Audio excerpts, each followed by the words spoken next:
Hi, Northgate. We are excited to share with you day 11 of the fast, and wanted to share about having an expectant heart where we're looking for Jesus to move and not having a hardened heart, which is what Jesus accused the disciples several times of having. And so I'm in Mark chapter 6, verse 30 is the feeding of the 5,000. We're aware of that story. Disciples said they're hungry, send them back to town, and Jesus is like, you give them something to eat. And then they're like, we can't. And so then the whole multiplication thing happened.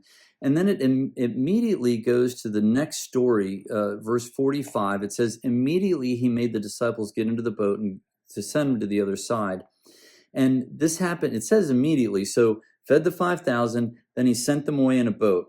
And there was a headwind. Jesus was on the land. They were in the boat. They weren't going anywhere. And so Jesus walks out on the water. And in verse 50, they're all panicking. They think it's a ghost. He says, take heart, it's I, don't be afraid. And he got into the boat. And it says this, they were utterly astonished. Let me say, in this passage, being astonished is not a good thing. Mm-hmm. It demonstrates their lack of faith. And it goes on. He says, and they were utterly astonished, for they did not understand about the loaves, but their hearts were hardened. And the passage in Mark 6:52 is actually referring to the miracle before. They were looking with their physical eyes for food. They were looking for their physical eyes to try to get to the other side. They didn't recognize Jesus walking on water. They weren't looking at the miracles, and they weren't living expectantly. Yeah, and I want to add, too, that the same story in John 6 says that the sea arose and a great wind started blowing when they got in the boat. And so when they had rowed about 3 or 4 miles, so they were seasoned fishermen. They knew how to row. So in the physical, they were working really hard to get across to where Jesus said they should go. And it said, then they saw Jesus walking on the sea. Of course, they were afraid. But he said to them, it's I, don't be afraid. And then verse 21 says, then they willingly received him into the boat, and immediately the boat was at the land where they were going. So in their own strength, they were trying to row across. But when they willingly received him in, immediately they were at their destination.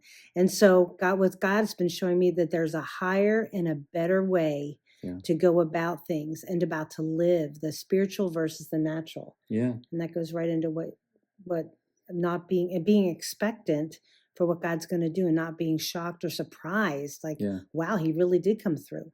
Yeah. In Mark chapter 7, verse 37, it was Jesus heals a deaf man. And again, it says, and they were astonished beyond measure, saying, he has done all these things. He even makes the deaf hear and the mute speak. Again, they keep getting astonished instead of living into the miraculous. And that's where I want us to live as a church. And then Mark chapter 8, the feeding of the 4,000, it repeats again, like you'd think they'd be getting it now. Again, they're hungry. Jesus is like, you feed them, and they've got nothing. And he's like, I just covered this lesson with you. And down in chapter 8, around verse 17, Jesus talking about the leaven of the Pharisees, and they're not getting it again. And he says, are your hearts hardened? Do you not see? Do you not hear? And he's like wanting them to live a higher life. And that's what we're fasting for, is that we can live expectantly to see things that don't exist, that we see prodigals coming home. And when they come home, we're excited and we're grateful, but we're not astonished because it's Jesus doing that. That's what he does. That's what he does. What can you live expectantly for in your life? That's what we want you to pray about. Thank you so much. We love you guys. Bye.